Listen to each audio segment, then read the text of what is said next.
नमस्कार, जय हिंद, वंदे मातरम। आप सभी विद्यार्थियों का स्वागत है आपके अपने यूट्यूब प्लेटफॉर्म उदय एजुकेशन और सक्सेस पेपर में।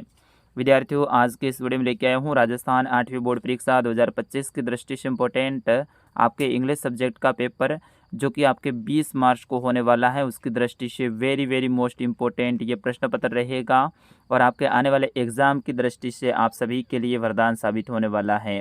तो विद्यार्थियों, इस प्रश्न पत्र को अंत तक देखें, इसे ज़्यादा ज़्यादा शेयर और लाइक करें। अभी तक आपने हमारे चैनल को सब्सक्राइब नहीं किया है तो विद्यार्थियों, चैनल को सब्सक्राइब जरूर कर दें। साथ ही ये पेपर पूरा उत्तर सहित लेकर आया हूँ, इसको आपको पढ़ने के लिए भी मैं देने वाला हूँ। तो कैसे आपको डाउनलोड करना है वो वीडियो के बीच में आपको बताया जाएगा, तो इस वीडियो को पूरा वॉच कीजिए। चलिए, सबसे पहले आपको जो पार्ट आएगा वो पार्ट फर्स्ट आएगा, यानी पार्ट 1 आएगा। इसके अंतर्गत आपके ऑब्जेक्टिव टाइप के क्वेश्चन आने वाले हैं। इसमें आपको सही उत्तर का चुनाव करते हुए आपको प्रत्येक प्रश्न का उत्तर देना है। जैसे कि यहाँ पे दे रखा है, choose the correct option from the given option. इसमें पहला प्रश्न है, the glass fell down on the ground and broke. तो इसमें रिक्त स्थान में क्या आएगा वो आपको भरना है। तो इसमें आएगा इन टू, यानी ऑप्शन सी आपका सही आंसर रहेगा। इसमें आपका आएगा इन टू। दूसरा प्रश्न है, Mrs Risa is a taxi driver, lives in a village. तो इसमें क्या आएगा, रिसा है इसलिए इसमें सी आएगा, ही नहीं आएगा। Driver see, she lives in a village, यानी वो ड्राइवर हैं, वो गांव में रहती हैं। अगला है, ही जस्ट गॉन आउट। तो ही हाज जस्ट गॉन आउट। तो इसमें has option B is correct answer. अगला प्रश्न है, which of the underline letters in following has a different sound. आपको बताना है कि इनमें डिफरेंट साउंड किस में है। जैसे कि ये हेड, रिच, बीच, पिच। तो इसमें हेड है, ये आपके अलग ध्वनि आ रही है, इसमें आपको अलग ध्वनि का चुनाव करना था। जैसे कि हेड, रिच, बीच, पिच। तो इसमें तो सेम आ रही है तीनों में, लेकिन हेड है इसमें अलग आ रही है, तो डिफरेंट साउंड आपको इसमें चॉइस करना है। तो आपके जो चौथा प्रश्न है वो आपके एग्ज़ाम में भी डिफरेंट साउंड का आएगा, ध्यान रखना है। आपको पढ़ना है, पढ़ने में जिसमें आपको लगता है कि इसमें अलग ध्वनि आ रही है उसको आपको सही कर देना है। अगला प्रश्न है पांचवा, कि which of the following is not related to school. इनमें से स्कूल से संबंधित कौन नहीं है। तो पांचवा प्रश्न है वो आपके संबंधित पूछा जाएगा, किसी भी संबंधित आ सकता है। जैसे किसान से संबंधित कौन सा नहीं है, गांव से संबंधित कौन सा नहीं है, उसी तरह से स्कूल से संबंधित कौन सा नहीं है। तो वो जैसे कि स्टूडेंट, ये तो स्कूल से संबंधित है। टीचर, ये भी स्कूल से संबंधित है। मिड डे मील, ये एक योजना है जो कि पोषाहार दिया जाता है, खाना दिया जाता है। जबकि रोड है, ये स्कूल से संबंधित नहीं है। तो option D is correct answer, यानी रोड। अगला है, सुनील वॉचमैन ऑफ क्लोनी हाज गॉन होम। तो इसमें आएगा द, सुनील द वॉचमैन। तो इसमें रहेगा द, THE। और 7वां प्रश्न है, the meaning of word pitch. तो पिच की मीनिंग है वो क्या रहेगा। तो इसमें रहेगा क्लेम, यानी option A is correct answer. फिर उसके बाद में आपका जो पार्ट सेकंड आएगा, इसके अंतर्गत आपके प्रश्न हैं वो very short answer type question आएंगे।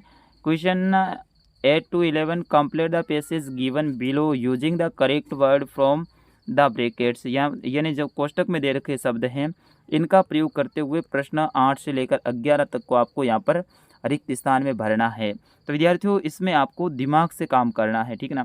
इसमें आपको पढ़ना है अच्छे से। पढ़ने के बाद में आपको लगता है कि इसमें इन जो खाली जगह कोष्टक में जो शब्द दे रखे हैं इनमें से कौन सा सही सेट बैठ रहा है, कौन सी जगह पे बैठ रहा है।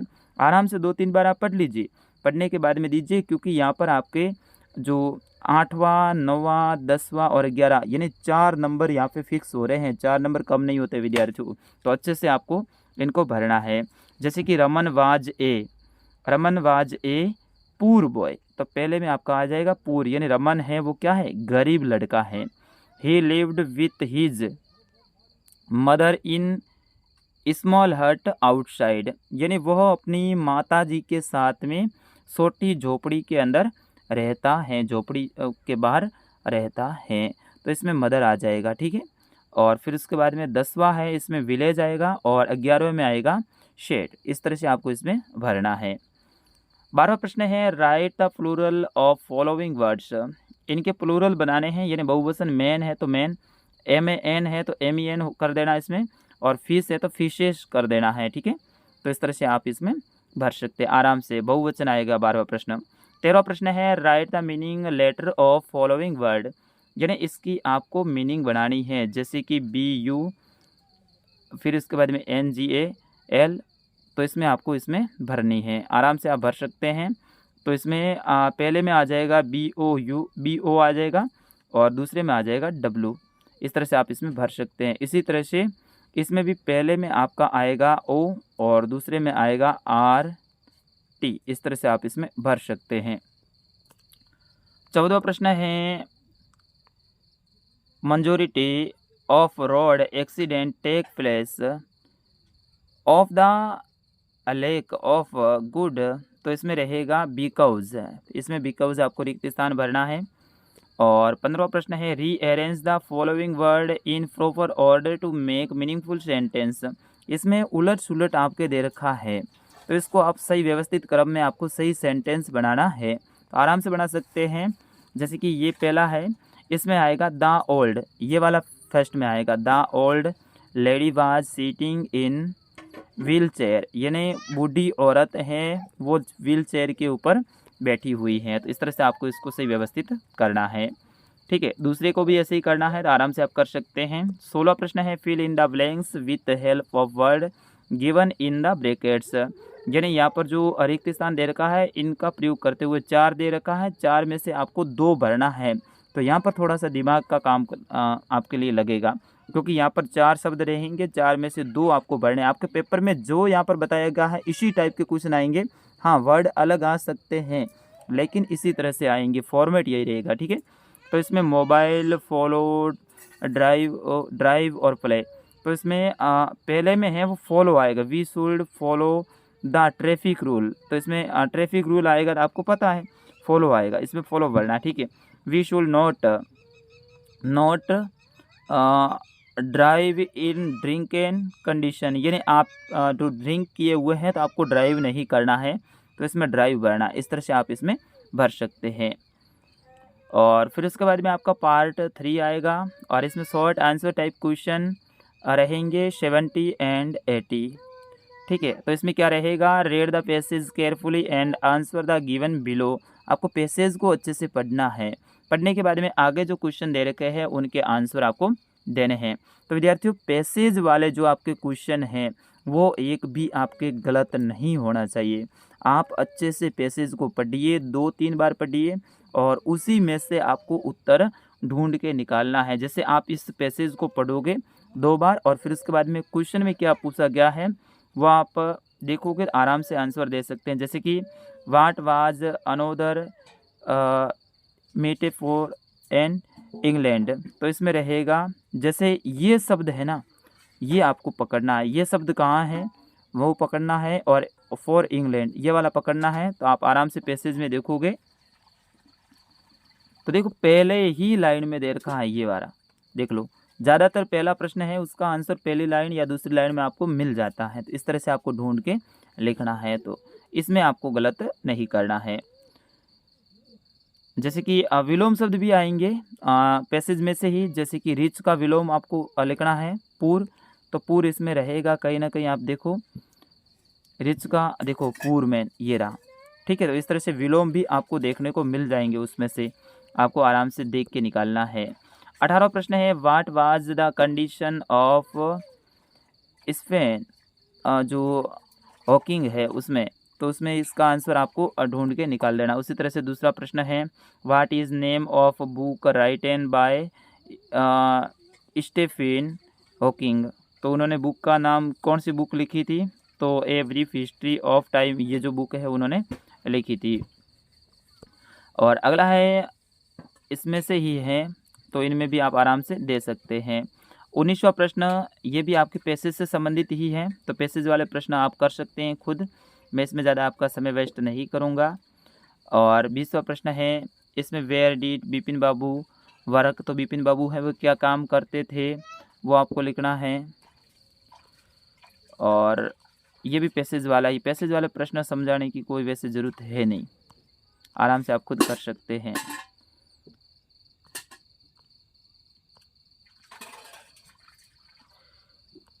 तेईसवां प्रश्न देखिए, इसमें rearrange the following sentence in correct sequence, जो अलग अलग तरह से दे रखे हैं इनको सही व्यवस्थित क्रम में लगाना है। पहले पे कौन सा बी वाला आएगा, सी वाला, डी वाला, ई वाला, तो वो सही आपको पढ़ के लगाना है। जैसे कि यहाँ पर फर्स्ट पे क्या आएगा, ई आएगा, यानी सबसे लास्ट वाला ये फर्स्ट में आ रहा है, क्योंकि इनको सही तरीके से आप पढ़ोगे पूरे सेंटेंस को, जो इनको तो सही तरीके से आप व्यवस्थित बना सकते हैं। फिर उसके बाद में चौथा पार्ट आता है, इसमें you are a Dinesh and Divya you are a studying in Bharatpur, write a letter your father telling him about your studies, you may use the following. आप दिनेश या दिव्या हैं और आप भरतपुर में पढ़ रहे हैं, अपने पिताजी को पत्र लिखना है आपकी पढ़ाई के बारे में। आराम से इन शब्दों का प्रयोग करते हुए आप लिख सकते हैं। इस तरह से आपको लिखना है। देखिए लेटर लिखो तो इस तरह से आपको एड्रेस लिखना है इस साइड में, ठीक है ना, ये ध्यान रखना, आपको एड्रेस लिखना है, तारीख लिख देनी है। जैसे कि कल आपके एग्ज़ाम है तो एग्ज़ाम की डेट ही आप लिख दो, कोई टेंशन नहीं। और इसको लिखने के बाद में लास्ट में योर लविंग सन, यानी आपका पुत्र है वाला वो लिख दो, और फिर इसके बाद में आपका नाम लिख दो। उसी तरह से आपको एप्लीकेशन लिखना है, right an application the head master of railway condition, जो इसके बारे में आपको लिखना है एप्लीकेशन, ठीक है। एप्लीकेशन इस तरह से लिखा जाता है, अपना एड्रेस, रूम नंबर ये और फिर इस तरह से डेट, और फिर द हेडमास्टर गौरवर सीनियर सेकेंडरी स्कूल बयाना, जो कि भरतपुर में पड़ता है। Sir most requestfully I beg to say my parents live in Udaipur, यानी मेरे पिताजी हैं उदयपुर में रहते हैं। इसके बारे में इस तरह से आप आराम से पढ़ के लिख सकते हैं। 25वां प्रश्न है, which write a short paragraph on a hockey match, hockey match के ऊपर आपको शॉर्ट पैराग्राफ लिखना है। तो ये आपके लिए इन शब्दों का प्रयोग करते हुए किस तरह से लिखते हैं, जैसे कि ये है, इस तरह से आप लिख सकते हैं, ए hockey match last Tuesday over school team played a hockey match, यानी लास्ट ट्यूसडे को हॉकी मैच हुआ, उसमें हमारी विद्यालय की स्कूल की टीम है वो खेली। इस तरह से इनके बारे में आप लिख सकते हैं। और अंतिम रहेगा, right a story in about 70 to 80 words with help the given outline, outline का प्रयोग करते हुए आपको स्टोरी लिखनी है। तो इस तरह से आपका पूरा पेपर आने वाला है। मैंने पूरा पेपर आपको बता दिया है, ये आपके लिए बहुत इंपॉर्टेंट रहेगा। किस तरह से आपको क्वेश्चन को करना है वो मैंने बताने की कोशिश की है। मैं आशा करता हूँ आपने अच्छे से इस वीडियो को पूरा अंत तक देखा है और आपने समझा होगा। यहाँ से काफ़ी हेल्प मिलने वाली है किस टाइप के प्रश्न आएंगे, क्योंकि कई सारे विद्यार्थियों को आइडिया ही नहीं रहता है कि आपके बोर्ड का पेपर कैसा आता है। तो विद्यार्थियों, मैं आशा करता हूँ आपने अच्छे से देखा है। अब इस पेपर को डाउनलोड करना है तो भी कर लो ना, आपको अच्छे से वहाँ से फ़ायदा हो जाएगा, क्योंकि आपको यहाँ से अनुमान लग जाएगा किस टाइप के आपके पेपर आने वाला है। तो ये आपको गूगल में जाकर सर्च करना है, uday.in, यानी इन, जो INP से लगा हो वही हमारी वेबसाइट रहेगी। बाकी उदय स्टडी नाम से और भी वेबसाइट होगी। पहले नंबर पे नहीं आए तो आप सर्च स्क्रॉल करोगे तो नीचे कहीं ना कहीं आपको वेबसाइट हमारी मिल जाएगी। तो उस वेबसाइट के ऊपर क्लिक करना है, वहाँ पर पेपर का ऑप्शन आएगा। पेपर वाले में कक्षा 8 के ऊपर आपको चॉइस करना है, और फिर आप इंग्लिश का पेपर, हिंदी का, जिस भी सब्जेक्ट का चाहिए आप डाउनलोड कर सकते हैं। विद्यार्थियों, इस वीडियो को आप कहाँ से देख रहे थे आप ज़रूर कमेंट करके बताइएगा, ताकि मुझे भी आइडिया रहे कि मेरे विद्यार्थी हैं वो कहाँ से वीडियो को देख रहे हैं। तो फिलहाल आपको बेस्ट परीक्षा हो, इसकी शुभकामना के साथ में विदाई। नमस्कार, जय हिंद, वंदे मातरम।